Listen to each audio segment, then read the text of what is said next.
Here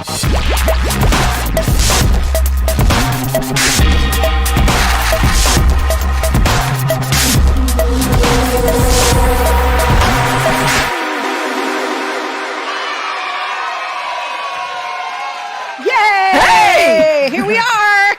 Welcome to Saturday again, except this time it's Saturday in our new set. That's right.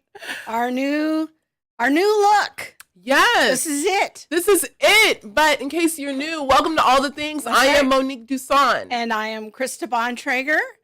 And this is the show where we talk about all the things related to God, the Bible, and real life. Sorry, I almost stepped on your line there. I was just, but it's okay. That's all right. I'm not the one messing up the opening this time. Okay. In our new situation.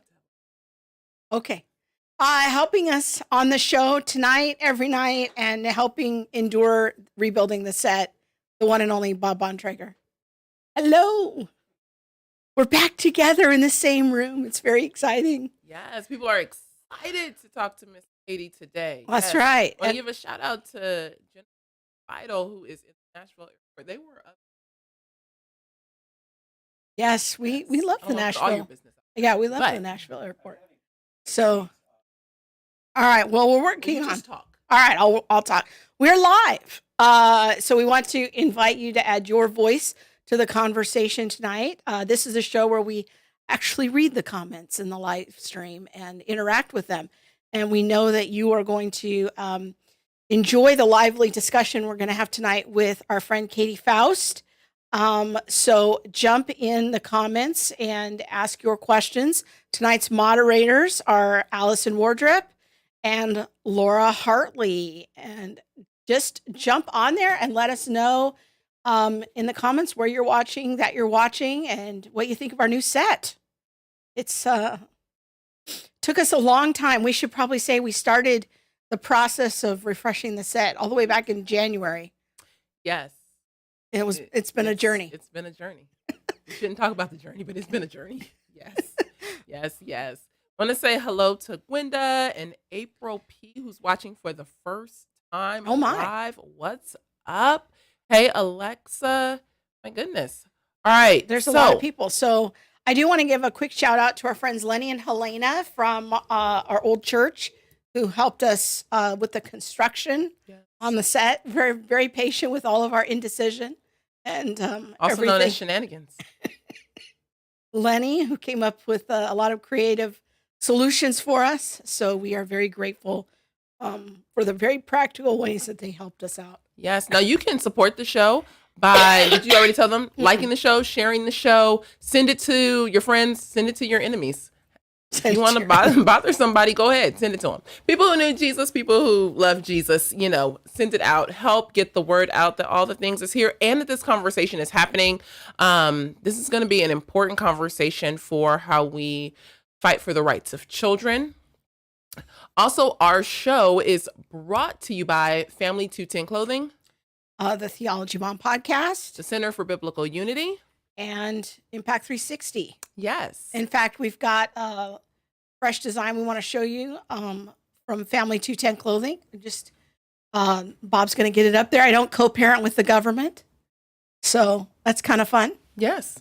It's my first Theology Mom design, and about $10 of every purchase goes to help the ministry. So we appreciate your support. Okay, let's get into it. Now, I met Katie Faust at the Maven conference in February. March or February, yeah. February, March. Somewhere in there. Yeah. Early spring. So that was kind of your first Katie Faust encounter. Yes. And I'll be honest, and I told her, when I first heard her, I was like, I don't know about this. I don't know. It was hard for you. It was. And I told her all about it.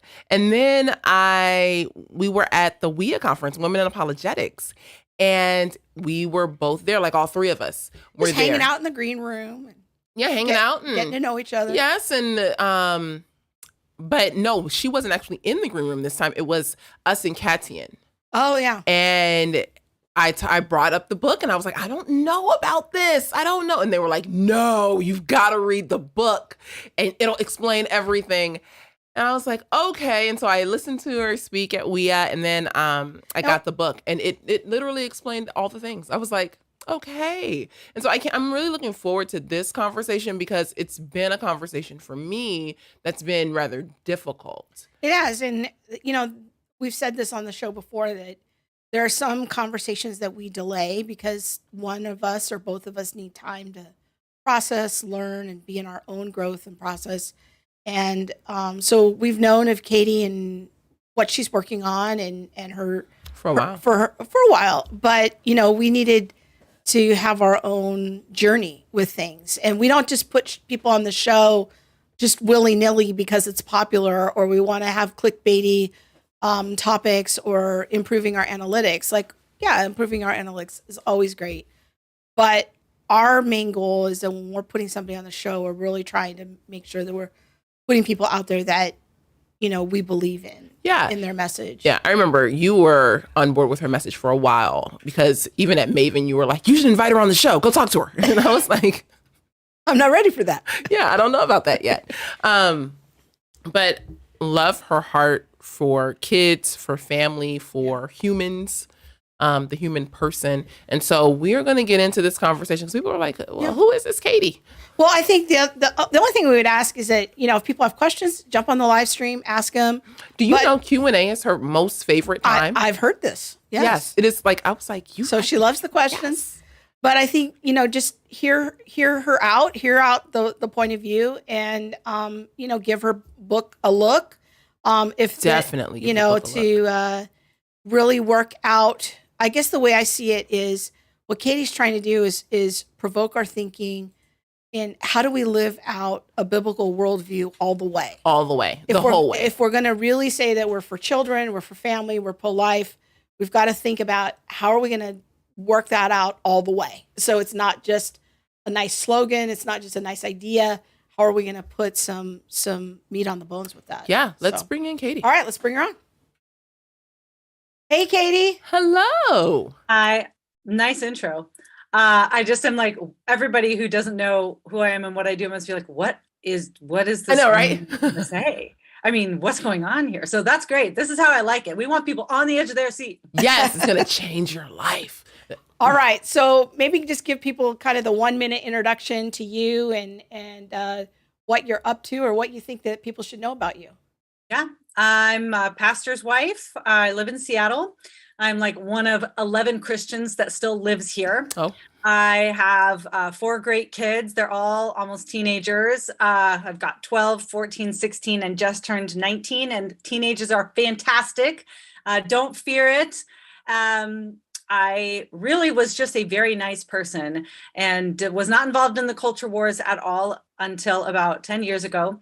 And then the battle of marriage kind of came to my state. And what I heard the other side saying is, the people that advocated for gay marriage were saying kids don't need moms and dads. And I'd been working with kids and doing youth ministry for a couple decades. I'd never met a kid who wasn't raised by their mom or dad who did not mourn in some way about it. Because that's really what the other side was saying is kids love it if they have 2 moms or 2 dads. But what that means is they've lost their mom or dad. So I like to keep my friends. I don't actually love confrontation. But when I saw what I feel like was one of the first waves of this sort of progressive social policy really harming kids, that's when I felt like I need to do something, even if it means I'm going to be unpopular, even if it means that I lose some friends, I need to start speaking up. And so I blogged for a while. And then in 2018, I started the nonprofit Them Before Us. And the whole idea is put them, the children, before us, the adults, in all conversations about marriage and family.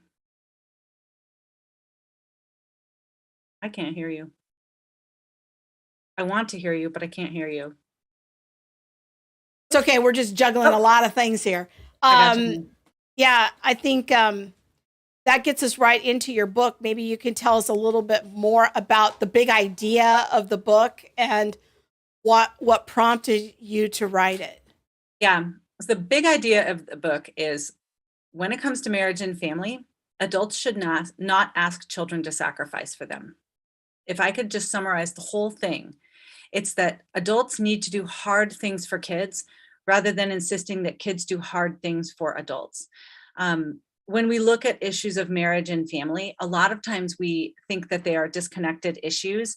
There's divorce and there's same-sex marriage and there's same-sex parenting. And now there's this open non-monogamy that the New York Times is like promoting every week or whatever. There's reproductive technologies, sperm and egg donation and surrogacy, and there's even adoption and even just the definition of marriage and all of this. A lot of times we think that those are a bunch of different issues, but the reality is they're all asking the same question. They all come down to the same concept, which is, are you respecting the rights of children or are you disregarding the rights of children? And specifically the right that we are defending at them before us is children's right to their mother and father.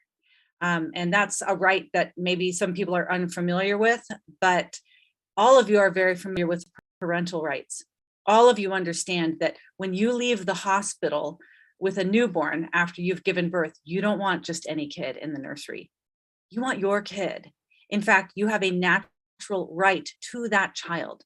You have a fundamental pre-political relationship that needs to be respected and protected with that person. And so we all understand, well, duh, of course you've got a natural right to your own child. Well, guess what? Children also have a right to the two people responsible for their existence. And when we defend that right, we create children that are whole and healthy. And we stack the deck in favor of their thriving. When we disregard that right, we see massive social ills cropping up everywhere, because children who suffer family breakdown, specifically children whose right to their father has not been protected, are much more vulnerable to crime, to becoming criminals, to becoming teen parents, to becoming teens that are homeless, to living in child poverty, to dropping out of school, right? All of these major social ills that we see have something in common.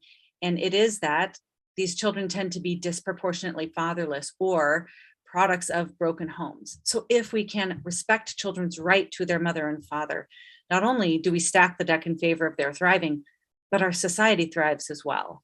So that's sort of the big idea of the book. We go issue by issue on all of these different marriage and family topics, and we look at it from the perspective of the child, from the perspective of children's right to their mother and father. And the thing that obviously the book is, well, not obviously, but we have a lot of good research because the research is on our side.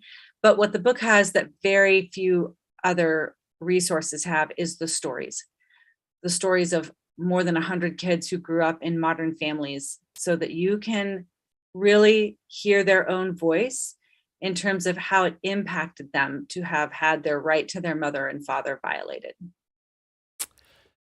That's extremely helpful. As someone who's read the book, the stories themselves are extremely powerful, and it really serves to back up the data and really brings the reader or the listener, I listen to it on Audible, it brings the listener in more. As you're talking about like children having a right to their mother and father, how would you define like children's rights at like the more of the kit and caboodle, as just opposed to like this would just be a piece of children's rights? They have a right to their mother and father. How can you can you help us kind of think through what are children's rights? Yeah, because just to add to that, like we've been very critical on this show about critical child studies and the rise of this as one of the critical social theories, but because they sometimes use the same or similar phraseology of children's rights. So people might be confused. Well, how is this different than what other entities are advocating as children's rights? Yeah, it's a really important question. And I actually get that so much more from conservatives than my progressive friends, because my friends on the left have a very positive connotation, a very positive association with the term children's rights.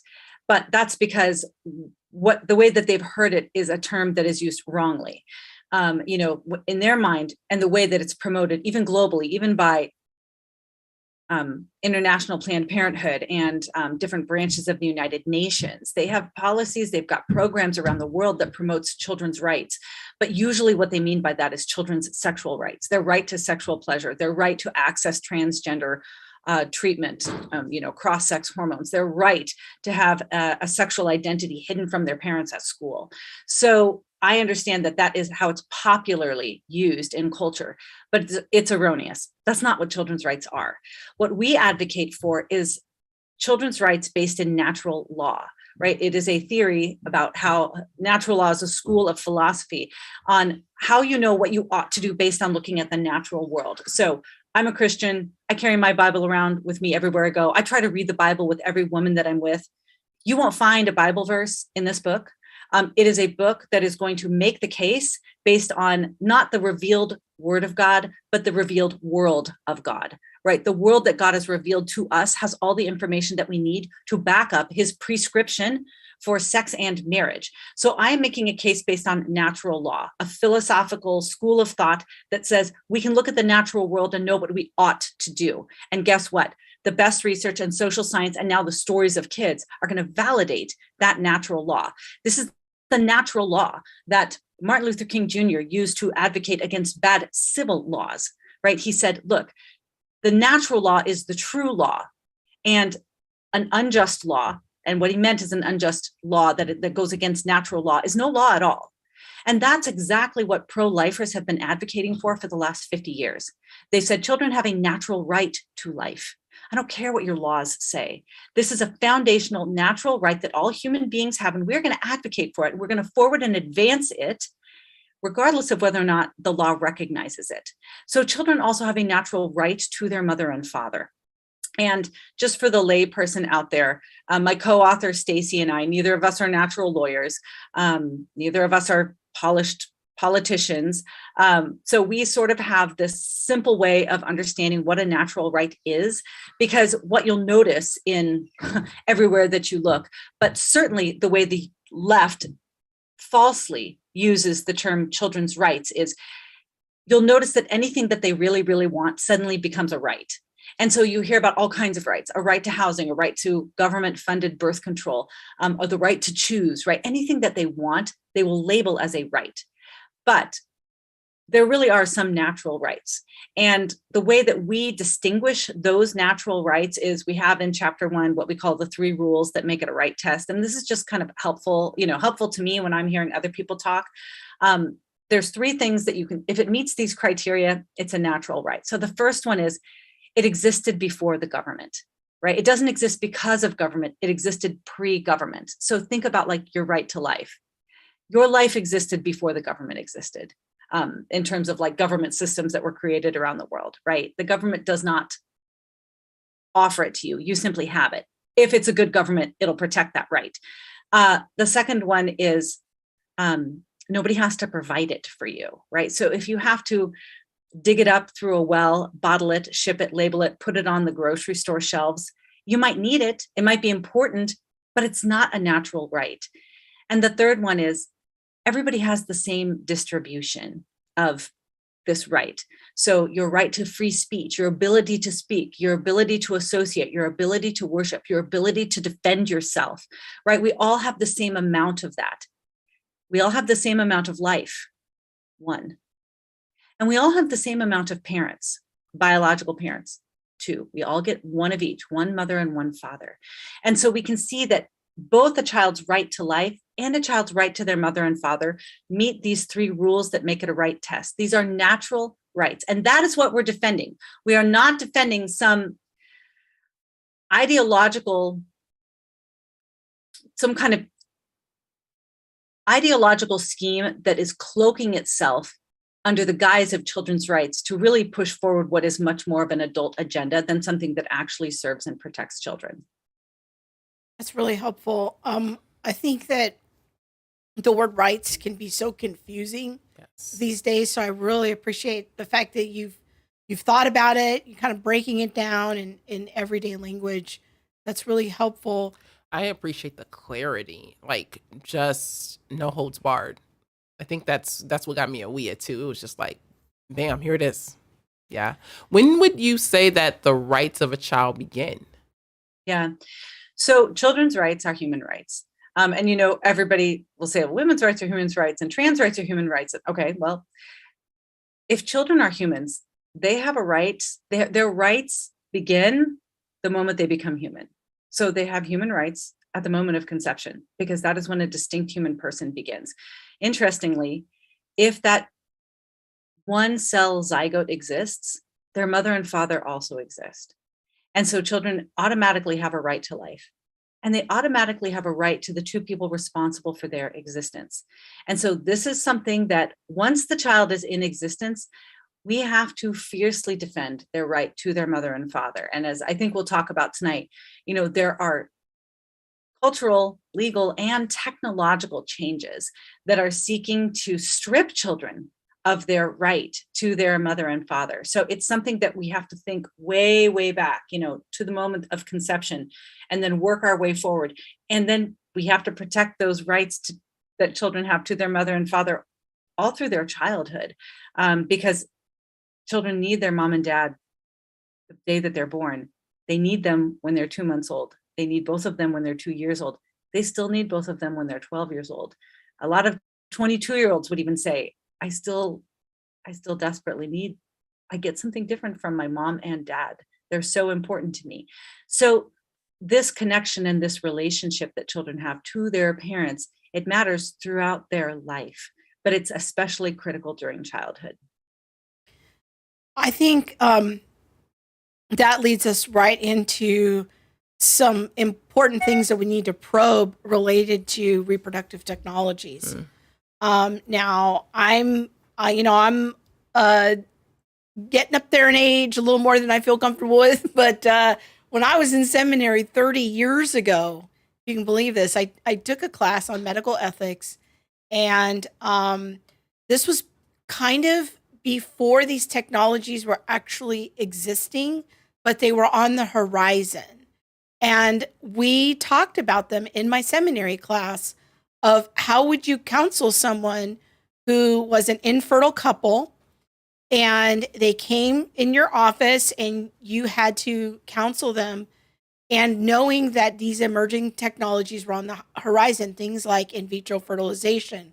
Because if we're going to say and make the bold claim that life begins at conception, which last week we had an OBGYN on the show, so we got all the medical things on all of those understandings. So that zygote has its own unique DNA. Mm-hmm. It is a human person. And so if we're saying that, that has very direct implications for when we're talking about some of these reproductive technologies, like in vitro fertilization. Sadly, I don't think that many Christians have connected all of those dots and thinking that all the way through of how does my worldview connect to something like surrogacy, IVF. Last week on the show, we talked a little bit about birth control. These are all interconnected issues. So let's start with surrogacy. I remember hearing about surrogacy for the first time 30 years ago in that class. My professor had some very big ethical concerns about surrogacy. Now we're living in an age where it's becoming increasingly normalized. So talk to us about what you see about surrogacy and potential barriers to children's rights. Good.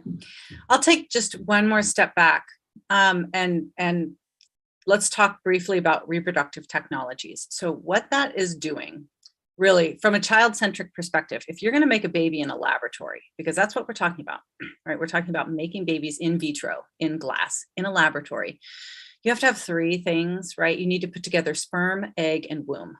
Okay, those are the three different commodities that you're going to need to acquire, purchase, and assemble. And sometimes you're going to bring your own egg, but you're going to need to purchase a sperm. You can use your own womb. Sometimes you don't have an egg, you don't have a womb, you've got a sperm, right? So you purchase the egg from somebody else, you rent the womb of another woman, and maybe the man provides a sperm, and maybe he takes that baby home and raises it as a single man, right? Maybe there's no woman at all. So there are all kinds of ways that you can mix and match when it comes to reproductive technologies. And so anytime a child is intentionally losing their biological mother, their biological father, or their birth mother, what you're really doing is you're saying, hey, kid, you need to suffer loss so that I can have what I want. Because all of those three things, the biological mother, the biological father, and the birth mother, matter deeply to children. And these losses are often lifelong losses. Now, sometimes children lose their birth mother, for example, to adoption. In an adoption situation, there's a tragedy. Maybe the parents are not they have to relinquish because they are not really in a place to parent.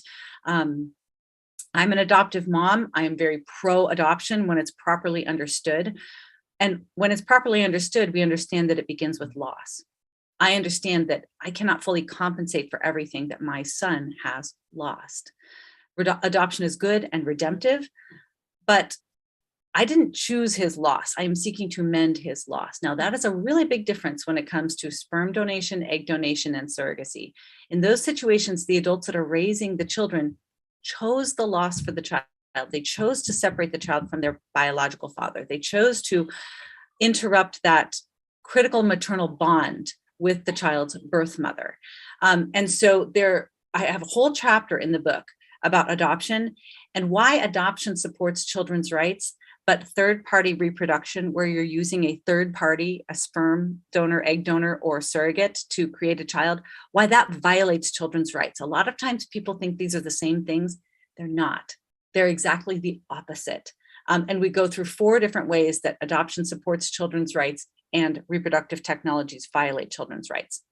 So now let's talk a little bit about IVF in general, because let's say that you're using the husband's sperms, the wife egg, and you're going to insert the baby into the biological mother, right? Into her womb. So the first major issue with IVF is that there's a lot of baby killing happening in IVF. Like, I'm just going to say it to you straight. Only about 7% of lab-created babies are born alive. 93% will not survive the process. And I think there's a lot of pro-lifers that have never thought about that.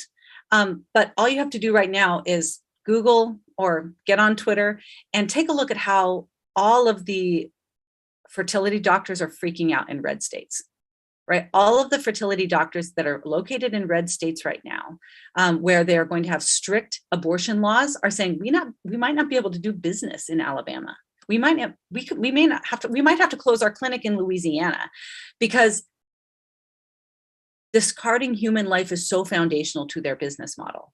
It is so important for them if you're going to get the right baby, you have to discard a lot of other babies. Usually that happens within the first few days as the baby is developing. They'll do some genetic screening or testing and decide which embryos are the most viable, and they will discard the ones that are not, or which embryos are the right sex or the wrong sex, and they'll discard the ones that are the wrong sex. And then maybe they'll take the batch of 10 that are good embryos. They'll insert 2 and they'll freeze 8 of them. Well, sometimes you never go back for the other 8. Sometimes those other 8 live their entire lives in a freezer. And then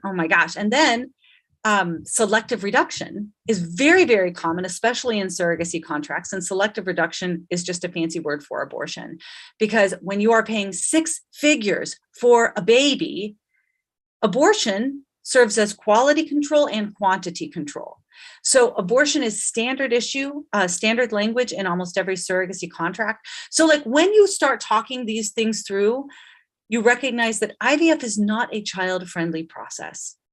It is really about designer babies. And once you involve surrogacy, it's about on-demand designer babies shipped worldwide. So anytime there are ways to use reproductive technologies in ways that don't violate children's right to life, that don't violate a child's right to their mother and father, that don't violate a child's right to the bond they have with their birth mother. But those scenarios are often so cost prohibitive that even good Christian pro-life couples don't have the money to do it. If they're going to spend, go ahead. Yeah, let me just kind of tease out a couple of points that you made, just because I don't want them to pass by people too quickly. Some people may not even really be familiar with how IVF works. And so what often happens is an infertile couple will get some kind of referral to a clinic, and there's a harvesting, from what I understand, a harvesting of eggs, and then from the woman, and then those are either through the sperm of the father, the husband in the picture, or some random stranger that you can pick as a sperm donor will get fertilized, and then the more eggs are harvested than will be used. This is the default common practice. Now, when I was in this medical ethics class 30 years ago, the way that my seminary professor said that we should advise couples is only to allow doctors to harvest as many eggs as the couple would feel comfortable raising. So if that's 3, then you only allow the doctor to harvest 3 eggs, because you're going to implant those 3 and see what happens. I'm wondering if you see that as a potential strategy that would be more consistent with a pro-life ethic. Yeah. So just to clarify, so sperm is very easy to access. Eggs are very difficult to access. And so if a woman is going to extract her eggs, either to donate them, and I say donate because this isn't a nonprofit. Nobody's donating anything. People are buying and selling. They are buying eggs. They are selling eggs. They are buying sperm. They are selling sperm. They are buying entire embryos. They are selling entire embryos. Okay. And so the eggs are hard to get to. Women have to inject themselves with hormones for weeks prior to extracting eggs. Why? Because normally we women only release 1 egg a month. But if you're going to go in there and you're going to extract eggs, you need a few more than that. And so women will juice up their bodies with so many hormones that sometimes it's medically risky, right? Because the ovaries will swell. Often there's a lot of medical risk involved, and then they will extract sometimes 8 eggs, sometimes 20 eggs, right? And those eggs are gone forever, right? So if you're a young, healthy woman and you're on campus and you're seeing all of these ads for make some quick money and become an egg donor, you're sacrificing your future fertility, and you're creating babies that someday are probably going to seek you out and look for you. And you're impairing the possibility of having your own children in the future. Okay, so this is a risky process. So I don't think that there's anything sacred about egg or sperm, but once you mix egg and sperm, that's a human. And that human has rights. And so what your professor, I think, was saying is that if you're going to do this ethically, who cares how many eggs or sperm you have from a children's rights perspective? Who cares how many egg and sperm? Once the egg and sperm come together, now there's rules. The rules are, in my opinion, all of the egg and all of the sperm has to come directly from the mother and father that are going to be raising them. Number 2, you have to implant everything, right? If you make 3, you implant 3. I would say no freezing, right? Because a lot of time those frozen babies, they never make it out of the freezer, because sometimes life happens, no selective reduction. And so if you implant 3 and all 3 of them become identical twins, now you have 6. What are you going to do now? Right? So multiples are very, very common in reproductive technologies because they tend to implant a lot, hoping that a few of them take.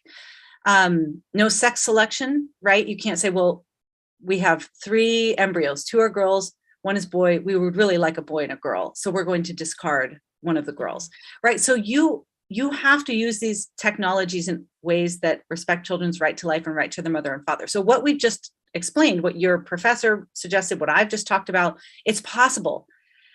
But because IVF has such high failure rates, most people have to come back multiple times to have 1 child or more. And it's expensive to go through that process each time.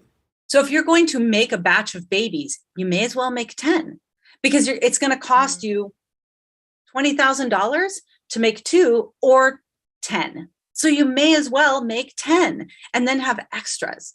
The problem is that right now we have about 1 million children on ice in this country. And anywhere from 20 to 40% of them have been functionally abandoned. We can't find their parents. They've stopped paying the storage fee. Most of these children will never emerge from the freezer. And even if they do, in whose body are they going to gestate? Will they ever be able to find their parents? So this whole thing of making babies rather than begetting babies, designing babies rather than receiving babies, it has pretty serious, just that mindset has pretty serious consequences for the child. So I do think that you can use not third party reproduction is off the table. It's always going to violate children's right to life. I think that there are ways that you can use reproductive technologies in ways that don't violate children's right to life, that you don't violate children's right to their mother and father. Children also have a right to not be commodified, to not be purchased, to not be bought and sold. And many of these people, we spend an entire chapter sharing their stories, feel incredibly designed and commodified because of this commercial process that was part of their conception.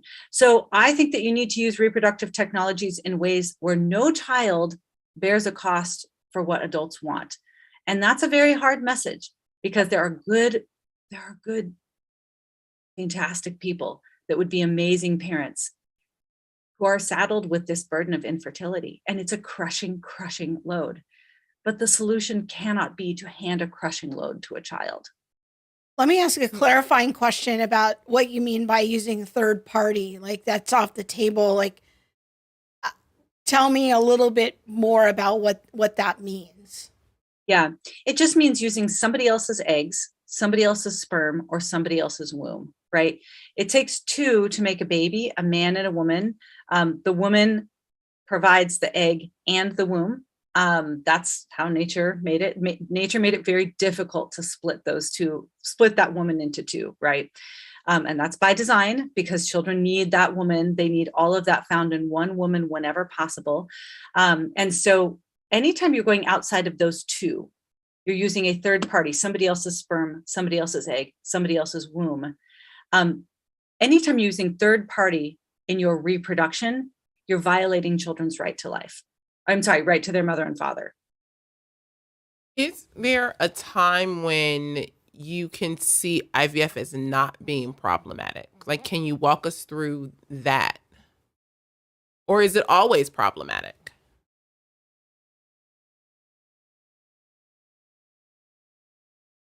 So we are just starting to learn about the harms of making babies in laboratories. So what I've said is kind of a bare bones, don't cross this line. But we are seeing that children that are created through IVF do have more struggles cognitively, developmentally. Anytime you are, IVF pregnancies are higher risk pregnancies in terms of preterm labor. So there is still a cost, even if you're respecting child's right to life, right to their mother and father, right to be born free and not bought and sold. There are still risks to the child. And that's something that you need to look very seriously at. Is your drive and desire to have a child worth the increased risk of the child as they develop? So I think we're going to be learning more about that. But think about it. This is the first time our species has ever made babies without sex. We're making them in glass. And sometimes we're freezing them. Do you think that that's a good way to make children? And the hard thing is that it's very hard to study. It's very hard to study the outcomes of children, for example, who have sperm donor fathers or who are created through IVF, because a lot of these children don't know that they were created that way. And so later on, if you want to go back and look at, did you struggle in school, or did you have attachment issues, or whatever it is, it's very hard to study a demographic that does not know that they belong in that demographic. So I think that we're going to see more and more, hopefully, as we study this more, so people can get a better idea of what kind of costs they're really asking the child to bear for them. I don't know. I don't know if there's a way to make babies in laboratories and have it be good for the kid. I think it's a difficult topic because IVF and to some degree surrogacy has become so normalized that infertile couples and infertility is definitely on the rise, that this is sought after as a potential solution to a real problem. I don't think just infertile people. Like, somebody recommended it to me like few years ago as Yeah. being a single person. And so, or, gay couples or, things like that. But it definitely is, like you're saying, I can see it being on the rise. I think that infertile people, though, are or infertile couples are just one demographic, but Yeah. there's a big demand, I would say, from other demographics too. Yeah. I guess I'm just thinking about people who might hear what you're saying. They're Christians, they're pro-life. They've thought of themselves as pro-life, but they hadn't really thought IVF all the way through and some of the ethical implications of that. I'm wondering if you could maybe speak to that a little bit for those people they've already done it. They're already there. Yeah. Well, a lot of the ones that have already done it, number one, thank God they have beautiful kids that have survived the process. But many of them also have come up to me and said, that was not what I signed up for. And the emotional roller coasters that kind of go along with it, even struggles bonding and attaching because of different dynamics with the children that they ended up having. But the biggest issue is that many of them now have full biological children in freezers, but now she's 50. They made the babies when she was 40 and thankfully had 2 kids, but now she's 50 and now she would be a serious high-risk pregnancy. What do they do with those 4 kids? What do they do with those 4 kids that are just as much their children as the 2 kids sitting at the breakfast table? Do they, the options that the American Society of Reproductive Medicine gives them is thaw and discard. I mean, which is like the most dehumanizing language ever, right? Thaw and discard, donate to research, right? Which is usually like experiment on these embryos to figure out how we can improve fertility treatments in the future, right? So destroy some babies to make future babies. You could donate them to another couple, which is treated as a property transaction. Or you can adopt them out, right, to somebody else. But even that has incredible ethical pitfalls for the parents, but especially for the children. So I hear regret from some people. I mean, even though they're celebrating the children that they do have, there was a lot, especially for Christians, especially for people who are pro-life, it was a real eye-opener going through this process for them. A lot of them had to fight to not have their embryos discarded or deemed non-viable because the reproductive technology world is so accustomed to maximizing their outcomes that they don't want a suboptimal embryo involved in the process. So a lot of my Christian friends who have gone through this have had their eyes opened that this was perilous for the children involved. One of the things that I thought about that was mentioned in the book is that when you create these zygotes and then let's say, as the example, you have 6 and then you implant 2, but you have these 4 left over. They're all the same age. The other 4 just come along later.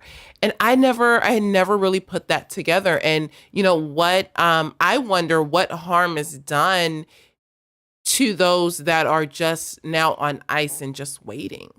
Right. Andy Cohen is, I don't know, early 50s. He's a TV host, gay guy. He's now had 2 children through surrogates, and beautiful babies. I think that they are like 3 years old and 1 year old now, or maybe his daughter is not even 1 year old yet. But, he's got several remaining embryos on ice, full biological siblings of the 2 that he's raising, I believe. And he was saying just the other day, maybe someday my kids will thaw out their siblings and they can raise them. And, they would be raising, their siblings who are exactly the same age chronologically, but 20 years younger than them, right? And I'm like, great. Well, then they can walk their siblings through the mother hunger, how to deal with the mother hunger, which is what children experience when they don't have a mom, is this craving for maternal love and attention and connection. And they can help them through the identity struggles and the genealogical bewilderment that so many kids that are created through sperm and egg donation experience, this nobody looks like me. I don't know where I belong. Where do I get my features from? Some of these kids are like, I can't even look at the mirror because I look like an alien to myself. So I'm like, and then they can introduce their biological siblings to their 80-year-old father, right? So these babies are just born and their dad's 80. I mean, it's just dystopic, the kind of scenarios that are playing out because we are making babies in laboratories. We have a couple of questions on the stream that I'd love to go to. And the first one is from both Laura and Elaine. We're asking the same question about snowflake babies. The premise is that each embryo will be destroyed if not adopted. These snowflake adoptions, do you have any thoughts about that? Yeah, I have a section in my book about embryo adoption. We don't have a lot of, so what I think is the most important thing is to hear from the kids, because all of us can talk about all of these things, and we all do, right? Almost everything that you're going to hear about marriage and divorce and surrogacy and polygamy, it's all going to be from the adult's perspective and what the adults want. And so what I really try to do is give you the kids' perspective, tell you what the kids want, tell you about their struggles. And so that's what we've done. We've got an entire chapter on divorce, of kids who experienced divorce and what that was like for them. We've got an entire chapter on sperm and egg donation, an entire chapter on surrogacy. We don't have a lot of kids that were donated as embryos. That is a newer practice. Just like surrogacy, we don't have as many voices of surrogate-born children because it's newer, because our species makes it very, very difficult to create motherless children. And that should give us some kind of pause about whether or not we should be doing it. And so we don't have a lot of experience with embryo adoption and embryo donation, because you're not supposed to be able to acquire somebody else's unborn child, gestate it, and give it life. So we do have a section in there about embryo adoption. And the summary is, of those 4 choices that the American Society of Reproductive Medicine gives you, they violate children's right to life and right to their mother and father, right? And the real answer to embryos that are in storage is implant them and raise them. Those are your children. It is not somebody else's job to implant and raise those kids. It is the parents' job who made the children to raise the children. And just like I'm sure your pro-life warrior said last week, I only got to listen to part of it. A great way to figure out whether or not you should do it in abortion is to ask whether or not you should do it to your 2-year-old. Can I just hand my 2-year-old off to somebody else and let them raise it? If the answer is no, then you probably should not do that to your children in the freezer either, right? But there are times where there really is no other option, right? The mom she's now 55 and has had a hysterectomy, right? She cannot carry the children. Or maybe the mother has died. Or maybe they cannot find the parents. Maybe these children have been frozen for 20 years. I don't know. And in that case, the most child honoring option is embryo adoption, not embryo donation, not a property transfer, but for the adults who seek to raise the child to go through all of the vetting and screening that adoptive parents have to go through, right? That's actually the right way to do. If you're going to raise a child that's not biologically yours, you don't have a right to that child. That child has a right to parents. And so the adults have to do the hard thing by undergoing screening and vetting and background checks and home studies and references to prove that they are going to be able to love and protect this child as if the child had been born to them. But that's not a process that's in place for IVF or surrogacy. So absolutely not. No. There is no. And that is why third-party reproduction is so drastically different from adoption. Because if you've got the money, you get the kid. It does not matter if you're related to them or not. Nobody's doing background checks or screenings or home studies. We've got situations in surrogate pregnancies where people are mass producing children through multiple different surrogates. We have people that created surrogate-born children explicitly for the purpose of preying on them and abusing them. And it takes place because, number one, nobody's even tracking these adults. We're not following up on them at all, not like we do with adoption. And there's no background checks, right? If the adults have the money, they get the kid. It is so drastically different from adoption. So when it comes to embryo adoption, there are a few embryo adoption agencies in the United States. And that is the way to go versus just donating. And then as much as possible, you want an open adoption, just like in the traditional adoption world, we have swung towards open adoption because even adopted children value and need as many connections as possible with their first family. Children who are created through sperm and egg donation and now embryo adoption, they also need information about their biological parents. They also, as much as possible, need access to their two genetic parents. So in these embryo adoption situations, hopefully there will be an open adoption arrangement because that kid is going to have questions, just like adopted kids have questions, and that kid's going to deserve answers. In the book, you touch on a few stories of cases where people were not background checked and how it did not end well, overall. And for me, it just really opened my eyes to the fact that, there's a whole, situation happening where people can buy and or sell children, and no one is looking at who is doing the buying. Who are these kids going home with? That's right. What? And a lot of times they cross international borders.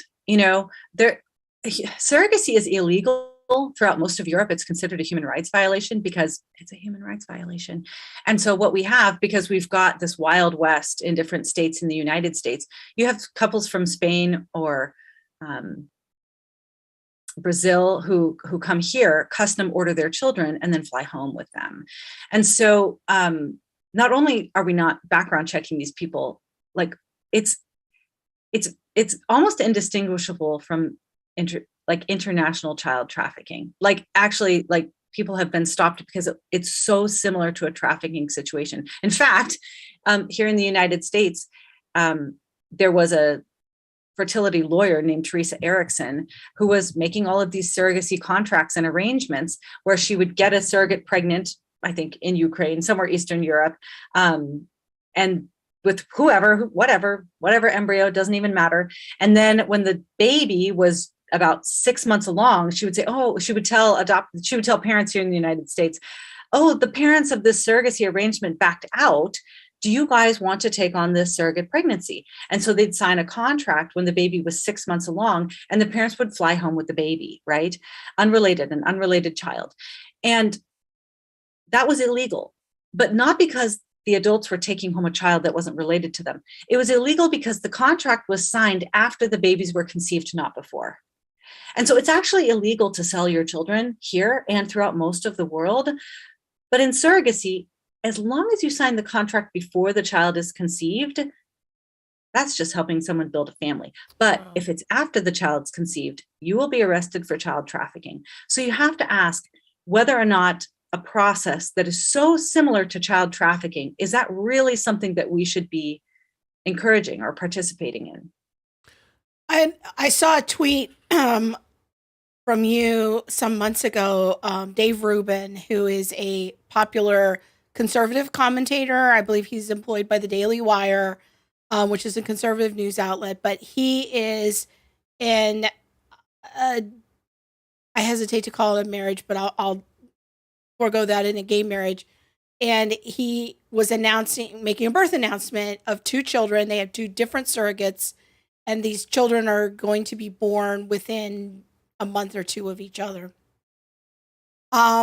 You made a very astute tweet about it that got quite a lot of traction, because many people, even many conservatives, were congratulating Dave Rubin and praising this, because this type of reproductive technology allows for maybe what we could call non-traditional families or the modern family. And I think that is a sentiment of, well, what about the adults in the equation? What about their rights? What about their desire to have a child? And I guess I'm just wondering if you might comment on that type of situation or sentiment.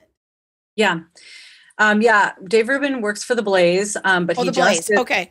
he just did a long podcast with Jordan Peterson on the Daily Wire's platform about this over the last week. It was very instructive, actually. I'm like, I really would like to just do a critique of that interview because they touch on so many important points.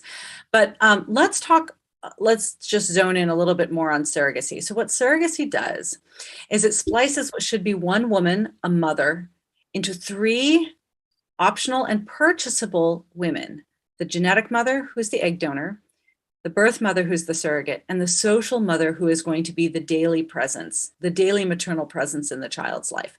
Now, children need to have all of these women in one woman. And if they don't, the child is going to experience loss, right? If these 3 women are not found in the same person, the child's going to experience loss. And as we talked about in adoption, sometimes that happens due to tragedy, and we mourn. But now it's happening through surrogacy, and we're celebrating it as progress. So what Dave Rubin has done is, it's so fascinating because he said, well, it was really important for his husband is named David. It was really important for David and I to have biological children. Like, that was really important to us. And you'll often hear that, right? Well, we just wanted a biological child. So right there, the adults are recognizing biology matters to them. And yet they're expecting that biology will not matter to their kids, that their kids are going to be just fine being completely separated from their genetic mother, right? Biology for me, but not for thee, is kind of how that sounds to me. And now they're renting the womb of 2 different women, right? So the children are, one of them is going to be the genetic child of Dave, and one's the genetic child of David Janet, his husband. And So they it's both Dave and David? Dave and David. Okay. Yeah. One of the pitfalls of marrying someone of the same sex is you might marry someone with the same name. So the babies have the same genetic mother, so they are going to be half siblings, right?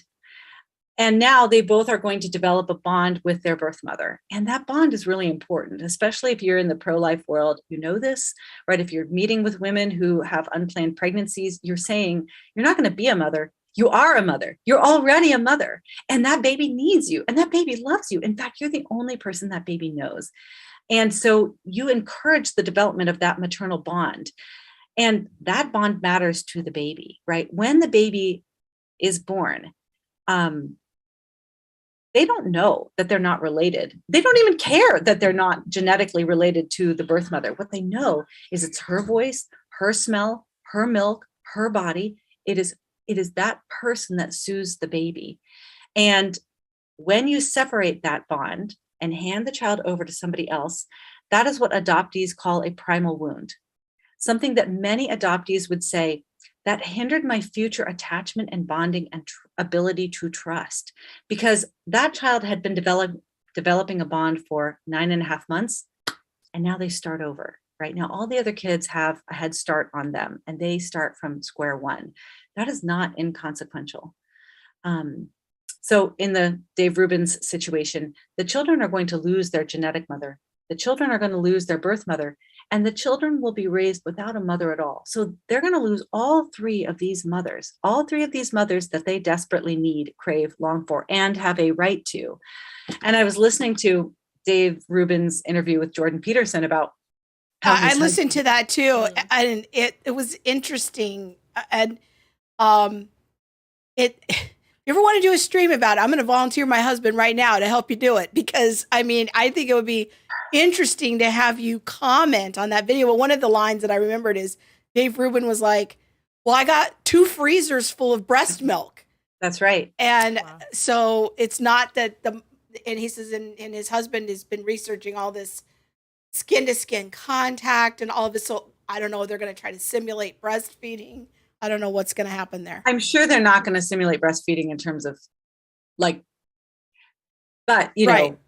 But what they recognize, and what I heard is, you've taken the eggs from one woman, and this is they've attempted this before. So I don't know if they have the same egg donor or not, but they've taken eggs from at least one woman. They're using the womb of 2 different women. If they have 2 freezers of breast milk, they're taking breast milk from Many, many women, it takes a long time to build up that much breast milk. I know because I donated my breast milk to a friend who was adopting.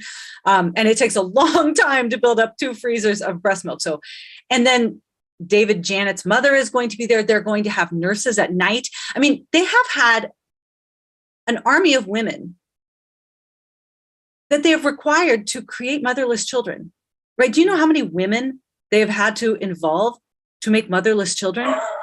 Oh my God. Yeah, babies require mothers, and they are using the bodies of women, paying for the bodies of women, paying for the products of women in so many ways so that they can make a family that forms to their romantic attractions rather than a family that is around a child's right to their mother and father. So yes, that whole video, I do need to find a place to talk about it, because they hit on some of the biggest themes that people tend to have questions about. I think this is why your book is so important, because it really hits on the truth of them before us. At all costs, them before us. Adults do the hard things. We do not require children to do the hard things. And, you know, the separation, the mother hunger, father hunger, you know, the wounds that are created and the questions that are created all cause children to do the hard thing. What would you say to Christians who have participated in IVF or surrogacy or are considering it? If you're considering it, you need to read the book. We have put all of the studies that we have on the harms, the risks, but mainly you need to hear from the kids themselves. You need to hear from the kids, right, who have had to sacrifice. And we don't spend as much time just talking about IVF in the book, because I believe that there are ways that you can use IVF that don't violate children's right to their mother and father or right to life. But if you're considering using a third party to reproduce, that is a hard no. Literally what you're saying is, this cross is too heavy for me. Here, kid, you take it instead. That's what you're saying. I so desperately want a baby and I want a biological connection with a child, but I'm going to insist that you sacrifice your biological connection with a parent so I can have what I want. And then read the stories of the kids in the book and see, do they care? Do they ever think about it? Do they wonder about it? And the answer is almost every night, right? That many of these kids will say, who is my mother? Do I know her? I wonder if I've passed her on the street today. You know, do we both like Thai food? I love Thai food, but nobody else in my family likes Thai food. Maybe it's because I got it from my mom. Many of them will go on protracted searches for their biological mother or biological father. Many of them have a dozen or 100 half siblings that they may never meet. But once they take their ancestry test and get their DNA results, ding, oh, they suddenly have 22 siblings that they didn't know about, and they find another one every couple months. Like, what we're doing right now is such a massive human experiment, and kids are bearing the brunt of it. So I would just encourage you to look at this from the child's perspective. I know that my friends who have struggled with infertility, it's all they can think about. It's the only thing that they want in life. It's very, very hard to consider that the answer might be no.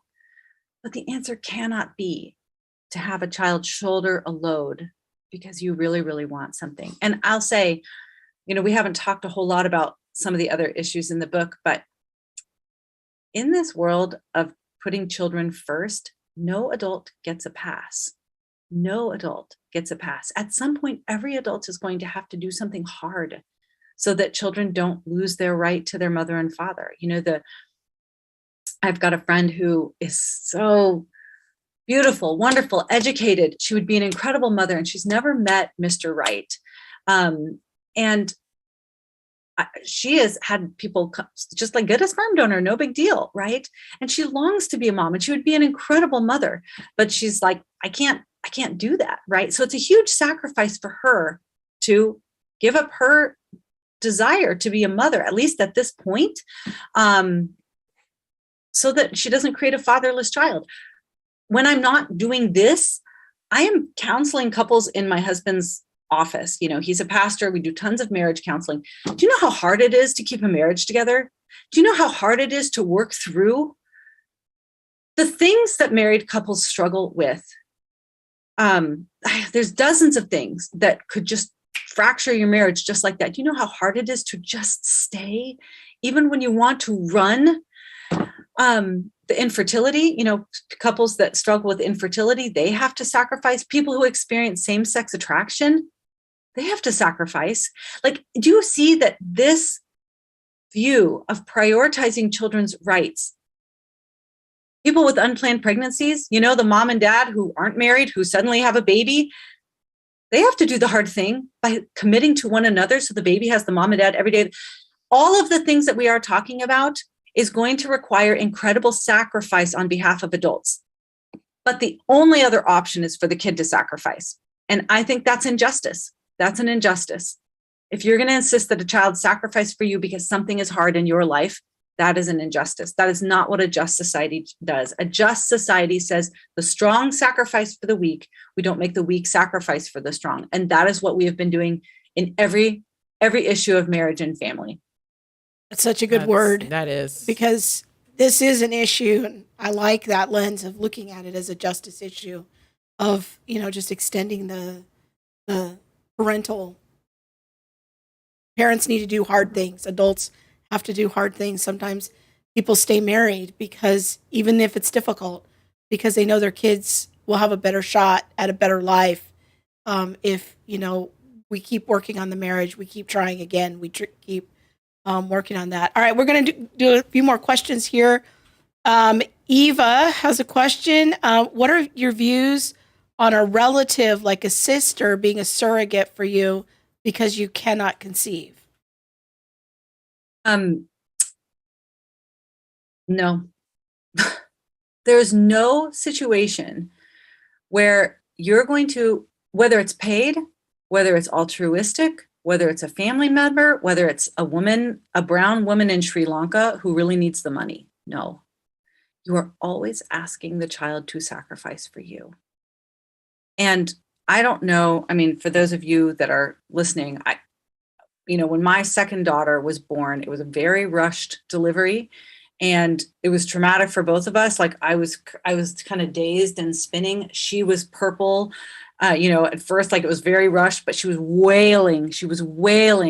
And it took me a while to kind of come to. And they brought her over. I've never heard a newborn scream like that. My husband was like, I don't know what to do. And they brought her over and they put her on my chest. And I started to sing to her because I had a 2-year-old. We were watching The Prince of Egypt, the entire pregnancy. And they put her on my chest and I sang, hush now, my baby, be still, love, don't cry. And she just was silent because she's like, finally, something that I know. And it was me and it was my presence that calmed her, not her biological father's, right? And if she had been created through a donor egg, that donor egg is just one of 7 billion people. She doesn't know who that person is.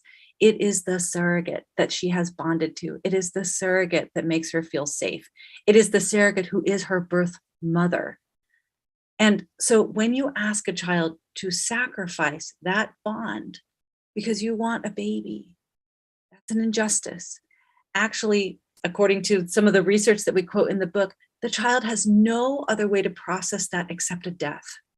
It is like the death of the only person that they know.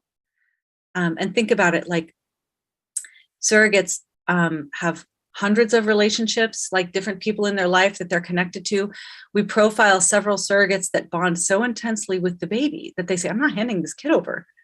Like, I love this child. I've bonded with this baby. And if surrogates and if mothers feel that way, and we have hundreds of relationships, do you think that the baby can just get over losing the relationship with the only parent that they know when they're so developmentally fragile? Like, I think it's hard for us to understand what we're asking the child to give up. And adoptees have been talking about it for a long time. Adoptees aren't shy these days about the harm and the longing that they have to know who their birth mother is and why she relinquished them And many of them feel like it impacted their future relationships because that maternal bond was severed. So no, you should never use somebody else's womb to gestate a child, no matter how much you want them. You're always asking the child to sacrifice something that they need and have a right to. We've got a question on the CFB Facebook stream. We're going to go to that one. What about children of divorce or are separated by abuse? Not all marriages are held together by maternal or paternal love. Yeah. So we have an entire chapter on divorce. Divorce is the original redefinition of marriage, right? We used to have this idea that marriage was permanent. And that was really important for kids because, like I said, kids don't just need their mom and dad when they're 2 months old or 2 years old or 12 years old, right? They need their parents permanently. And marriage used to carry with it this idea that it was going to be permanent. Now, we've always made exceptions. Even Christ made exceptions when it comes to marriage. We, in this country, used to have a model of divorce called at-fault divorce, where if one of the parents were found to be at fault of abuse or adultery or abandonment or addiction, that the innocent spouse would then be favored in court proceedings and receive a lot more social support. And so there are times where divorce may be necessary. But that's not the majority of divorces today. Today, about 70% of divorces break up low conflict marriage, not where there was abuse, adultery, abandonment, addiction, but simply because adults fell out of love.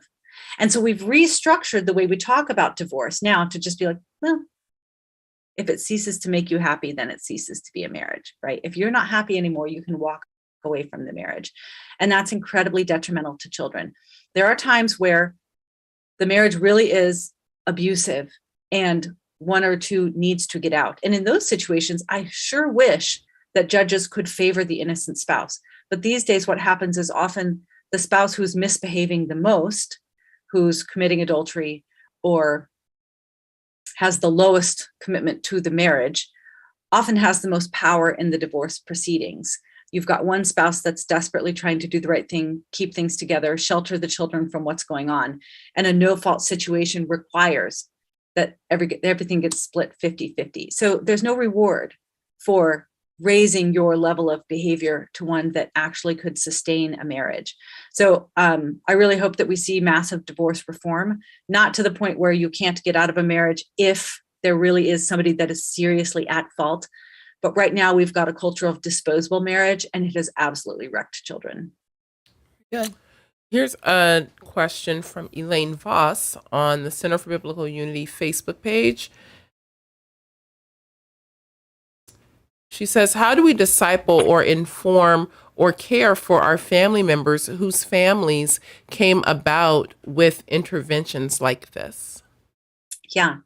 So in all of these situations that we've talked about, whether it's like two moms next door raising a child using a sperm donor, or our friends who got divorced and, now their kids are in the midst of this incredible turmoil, or somebody else that, heterosexual couple who used an egg donor or something like that. So all of us are always going to be surrounded by children who are in situations where their parents didn't do the hard thing. Their parents refused to do the hard thing and instead are asking them to do the hard thing.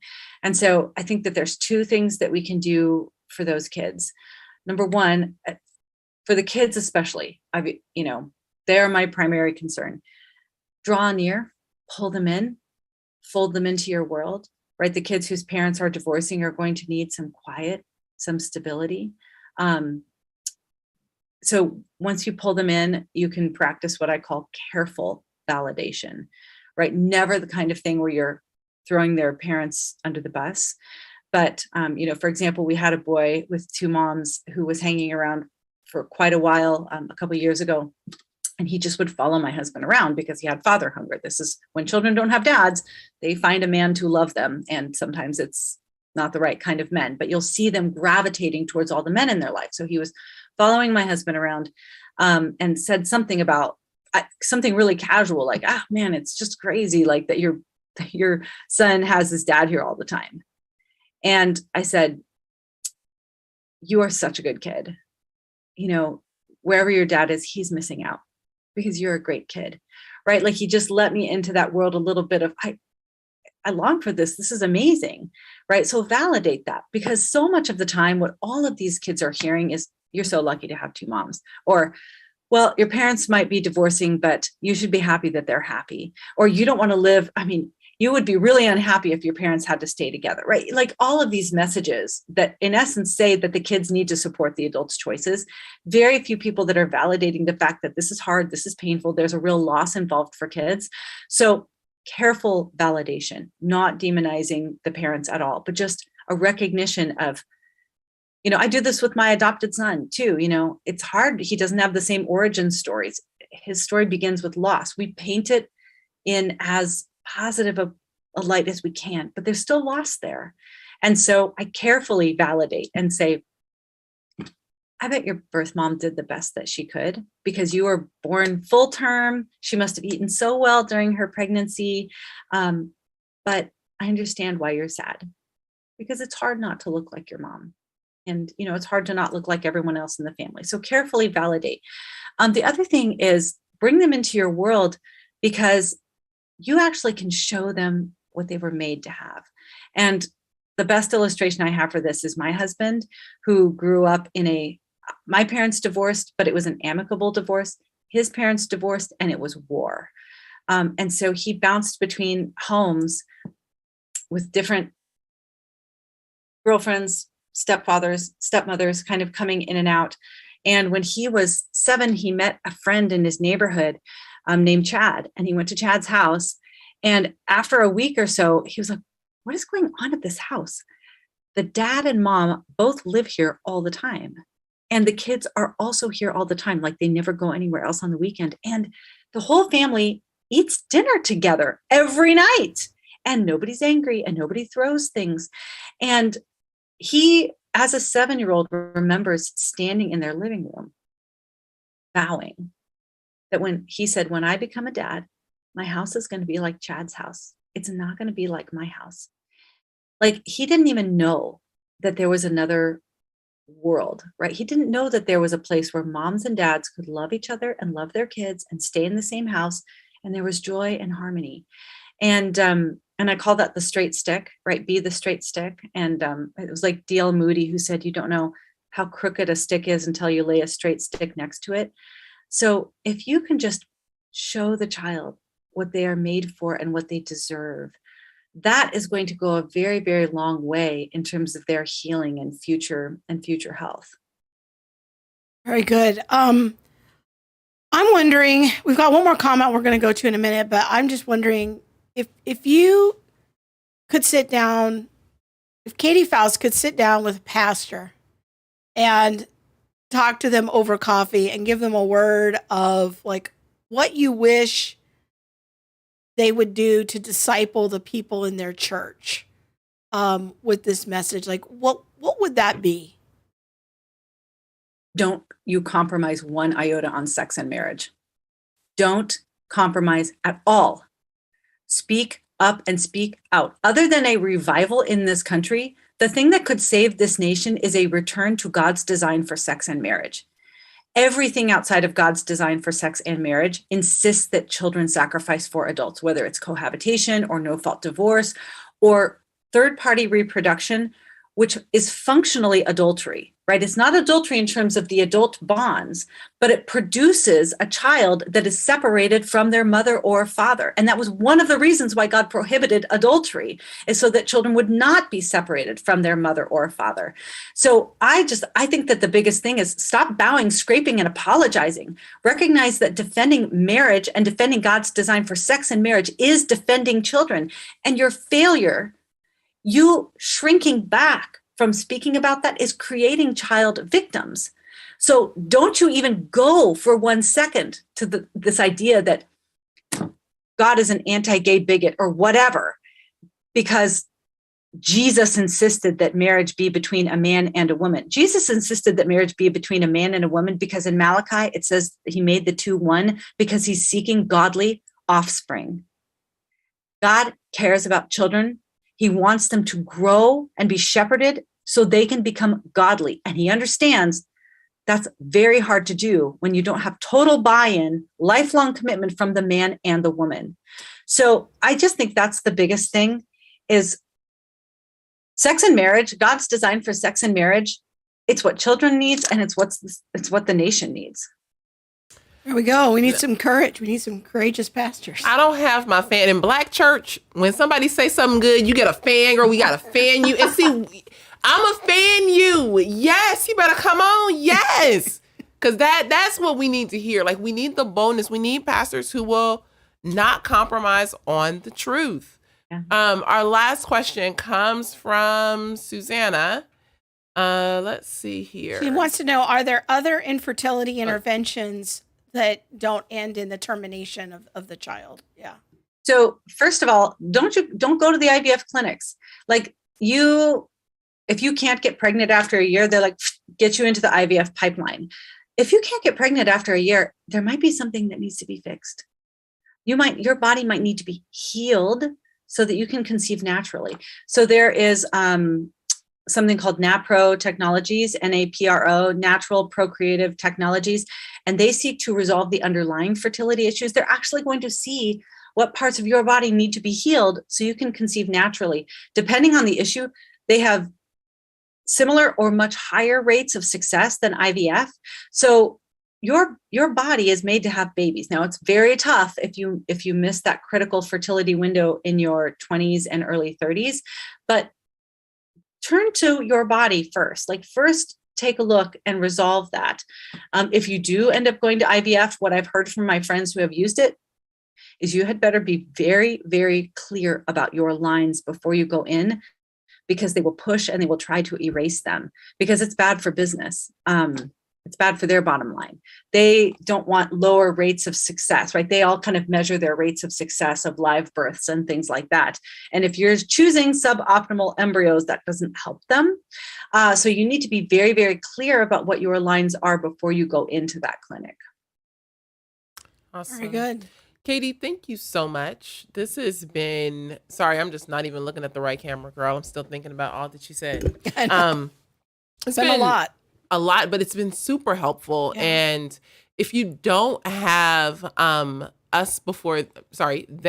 before us, Katie's book, please go and order it. You need to read it. This book changed the way that I think about surrogacy and IVF and just children's rights overall.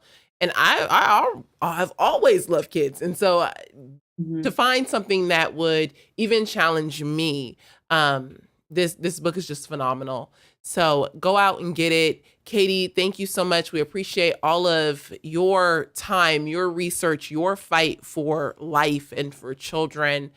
And anything else you want to say before we... I'm just so glad to be able to finally do the show and get Katie here. And I think it's an important topic. It's a topic I've wanted to do for a long time. Just came along to have finally the right guest to be able to do it. So glad for your ministry. Good. Thank you. Well, and let me conclude by saying, may the Center for Biblical Unity become the dominant voice in all of our conversations about race, especially in the church. I'm so grateful for you. May your footprint greatly increase. Thank you. Thank you. All right. Take I'll care. be texting you later on, girl. Bye. They BFFs now. All right. Bye. Oh boy, that was so good. So good. It's so good. You know, it's hard because, and I'll just be honest. Like, there was a time when I considered, something not that like, long ago. I mean, it wasn't yesterday. Don't give people the wrong idea. But I mean, it wasn't 15 years ago. No, it wasn't either. 15 years ago. No. And I think that, definitely it was before I moved to Africa, to South Africa. But in the time of consideration and having one friend in particular who was really encouraging that, it was like I was working, I had a good job, I had a good salary. There was no reason why I couldn't. You love kids. You would make a great mom. I kind of think so too. I think I'm the really cool auntie. I'm my nephew's favorite auntie. They don't know it, but I think you would make a great mom, and it just never found the right man to get married, and it just is what it is. But I think that It really, the way she lays it out, it just makes a lot of sense. Things that I hadn't considered. But I told her, like, I was honest. I was like, I don't like this. I don't like your book. I don't like what I've read so far. I don't like your POV. She was like, well, what is it that you don't like? Or what is it that you want to say? And I was just like, it's just so much that I can't even get the words out. Like, I was angry for a bit. But I told her, we were pretty clear. And I remember having a call with her, and she just kind of answered some of my questions. But at the end, I think it wasn't so much that I disagreed with the fact that this was harming a child. And I think this is where many people need to get to. It is the questions that you have with God of like, if I put myself fully in alignment where I am not going to unjustly harm a child or take something away from a child or put my need before a kid, that means I have to have some other questions with God. Like, why didn't I ever find the right man? Yeah, and if you're infertile, like, why is my husband's sperm count low? Why do my eggs not work or whatever? Whatever that situation is, why did I get cervical cancer? Why, like, there's a lot of different questions that people will have to ask and grapple with and understand that this, even in your grappling, this isn't the answer. But that's the hard part. And that's the part that I think IVF or surrogacy or, any of those methods really help you avoid. Because now I don't have to ask the question. Now I can do it myself. I can go right here and we can get that fixed. Yeah, that's pretty powerful. We had planned to do a tweet, but the hour is late. Should we skip that? It is. Okay. It is. All right. So should we just end? I kind of feel like, yeah. All right. I feel like this is a good ending place. Yeah. I think Katie's last word was, just really powerful and how do we stand for kids? And so, yeah, I'm just super thankful for her. Yeah. And it's been, I just appreciate your transparency and just, just sharing a little bit of your own journey through this issue. It's hard. It is. I mean, it is hard, but I think that she's right. And it's so funny that her, I don't want to call it like her tagline, but one of the themes that is repeated in the book is that adults do hard things. But that's something that we say here. Yeah. We tend to say, well, Christians do hard things. Adults do hard things. And when I heard that on the audiobook, I was like, oh my gosh, like, yes, we do the hard things. But if we don't, for some, it needs to be lined out a little bit more clearly. Yeah. For me, I was one of those people. It needed to be lined out more clearly. Like, oh, this really is a violation. This really does cross a line. She talks in the book about, sometimes sitting with the reality that this is, I don't want to say like the lot or the cards you've been dealt, but this is what the Lord has allowed in your life, and getting in a conversation with him about that rather than trying to play God and fix it yourself. Yeah. And so, yeah, it's hard. Like if there is nothing else that humans share, is that there are times and places in life that are hard. And I am thankful that we serve a God who is merciful and gracious. Good word. Well, we hope you've enjoyed the show. We hope you'll share it, like it, and just let us know what you think, and hope you enjoyed the new set. Yay! We're going to be off for 2 weeks because we're going to be traveling. So we'll see you at the end of the month with a show with our friend Dr. Neil Shenvi, yes, God willing, on queer theory.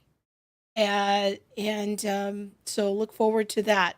And we will see you soon. Take Bye. care. God bless.